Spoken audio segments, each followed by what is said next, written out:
Hi everyone good afternoon.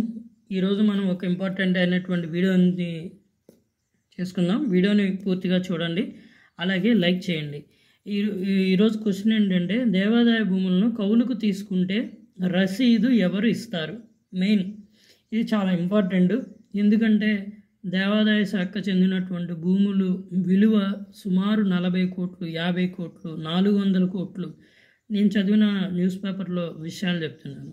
So అంత విలువైన భూములు ఉంటాయి ఎండోమెంట్కి.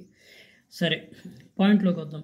ఎవరైనా సరే దేవాదాయ భూమిని కవులకు సాగు చేస్తున్నారు అనుకోండి, వారి వద్ద ఈ రసీదు ఉండాలి. ఏ రసీదు?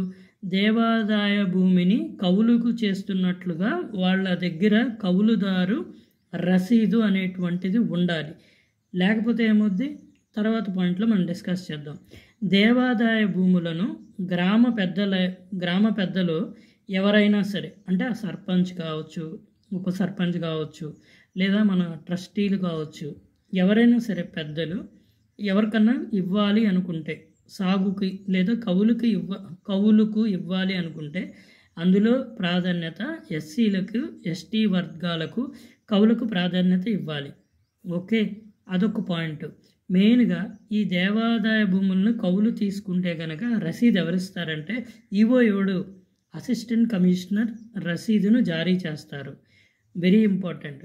ఎవరు దేవాదాయ భూములను కవులు తీసుకుంటే రసీదును జారీ చేస్తారు అంటే అసిస్టెంట్ కమిషనర్ మాత్రమే ఈ భూములకు రసీదు అనేటువంటిది ఇస్తాడు.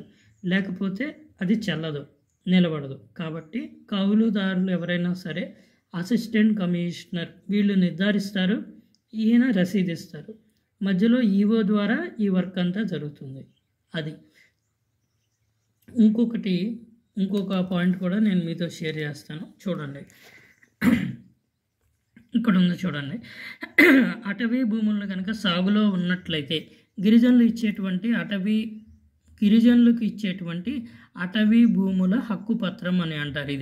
ఇదేంటంటే అడవుల పైన జీవిస్తున్నటువంటి గిరిజనులకు హక్కు గుర్తించడానికి 2006 సంవత్సరంలో అటవీ హక్కు చట్టం చేయబడిందనమాట. ఈ చట్ట ప్రకారం అటవీ సాగు భూమిని చేస్తున్నటువంటి గిరిజనులకు హక్కు పత్రం జారీ చేస్తారు. ఈ సాగు భూమి కాకుండా ఇంటి స్థలం, చిన్న తరహా అటవీ ఉత్పత్తులు లేదా వ్యక్తిగత సామాజిక హక్కులను కూడా ఈ పత్రంలో జారీ చేసేటువంటి అధికారాన్ని కలిగి ఉంటారు. ఈ హక్కు పత్రం పొందినటువంటి వారు ఈ భూములను వారసత్వంగా అనుభవించలే, కానీ అమ్మడానికి వీలు లేదు. ఈ భూములను అమ్మడానికి వీలు లేదు. అర్థమైందా? ఓన్లీ గిఫ్ట్ డీడ్ కింద రాసుకుంటా మా అబ్బాయికి ఇస్తా అలాంటివి కుదరవు. ఇంకొకసారి క్వశ్చన్ చూడండి. దేవాదాయ భూమిని కౌలుకి తీసుకుంటే ఏమవుతుంది? కౌలుకు తీసుకుంటే ఏం కాదు, కానీ ఆ కౌలుదారుగా సర్టిఫికేట్ జారీ చేయాలంటే అసిస్టెంట్ కమిషనరే ఇవ్వాలి.